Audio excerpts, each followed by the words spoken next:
यंदाच्या पावसाने एका शेतात पाणी साचलं तर दुसऱ्या शेतात फक्त रिमझिम झाली. या बदलत्या हवामानाचा मोठा परिणाम सध्या हळदीच्या पिकावर दिसू लागलाय. अशा परिस्थितीत हळदीची पानं पिवळी पडतात. म्हणजे नेमकं काय समजायचं? जास्त पाऊस, खतांची कमतरता की एखादा रोग?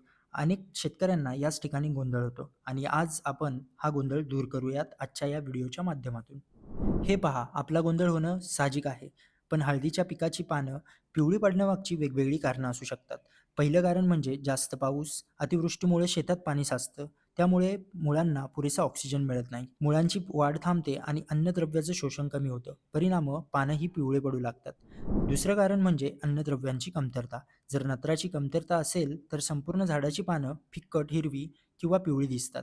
मॅग्नेशियमची कमतरता असल्यास पानं कडेकडून पिवळी पडायला सुरुवात होते आणि लोहाची कमतरता असेल तर पानाचा पिवळा भाग होतो. पण पानांच्या शिरा मात्र हिरव्याच राहतात. म्हणून पानं कशी पिवळी पडतात हे नीट निरीक्षण करणं महत्त्वाचं आहे. तिसरं कारण म्हणजे ढगाळ हवामान. पावसाळा आहे म्हणजे ढगाळ वातावरण आलंच. पण अनेक दिवस जर सूर्यप्रकाश मिळाला नाही तर प्रकाश संश्लेषण कमी होतं. त्यामुळे झाडाची अन्ननिर्मिती कमी होते आणि पानांचा रंग बदलू लागतो. चौथं कारण म्हणजे रोगांचा प्रादुर्भाव. या काळात करपा आणि कंदकुज हे बुरशीजन्य रोग जास्त प्रमाणात दिसतात. विशेषतः शेतात पाणी साचलं असेल तर या रोगांचा धोका आणखी वाढतो. आणि आणखी एक कारण ज्याकडे सहसा दुर्लक्ष होतं ते म्हणजे जमिनीचा प्रकार. हळदीची लागवड जर चोपण, क्षारयुक्त आणि चुनखडीयुक्त जमिनीत केली तर अन्नद्रव्यांच्या कमतरतेमुळे ही पानं पिवळी पडतात. बरं, कारण तर पाहिलं, पण उपाय काय? तर आपल्या कारणाचं निरीक्षण करून कोणतं कारण आहे हे शोधून तसा उपाय करायचा आहे. जर अतिवृष्टीजनक पाऊस पडून गेला असेल तर शेतात पाणी साचून देऊ नका. लवकरात लवकर त्याचा निचरा करून घ्या. त्यासाठी चर खोदा. पाणी व्यवस्थित ओसरल्यानंतर काही दिवसात 2% युरियाची आणि सिलिकॉनची फवारणी करा.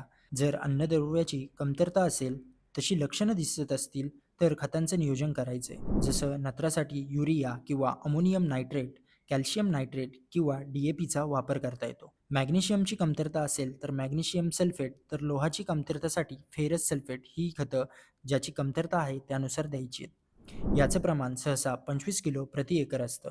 पण जर तज्ञांच्या सल्ल्यानुसार जिथे कमतरता वाटते त्या भागात टाकलं तरीही चालतं. यानंतर जर पिकावर करपा किंवा कंदकुजीची लक्षणं दिसत असतील तर रोगांचं व्यवस्थापन करायचंय. सुरुवातीला तर रोगग्रस्त पानं काढून टाकायची.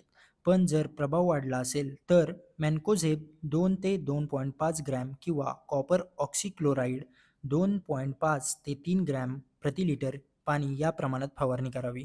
आणि आपण आधी बोललो तसं जर जमीनच चोपण किंवा क्षारयुक्त असेल, चुनखडीयुक्त असेल तर जमिनीतला कर्ब, सेंद्रिय खते यांचा वापर वाढवावा आणि शक्यतो हळदीची लागवड ही मध्यम भुसभुशीत जमिनीत करावी आणि क्षारयुक्त चोपण चुनखडीयुक्त जमीन ही टाळावी.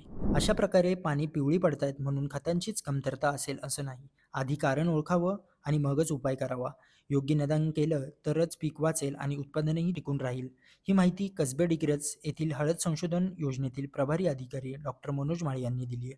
तुम्हाला ही माहिती कशी वाटली? कमेंटमध्ये नक्की सांगा.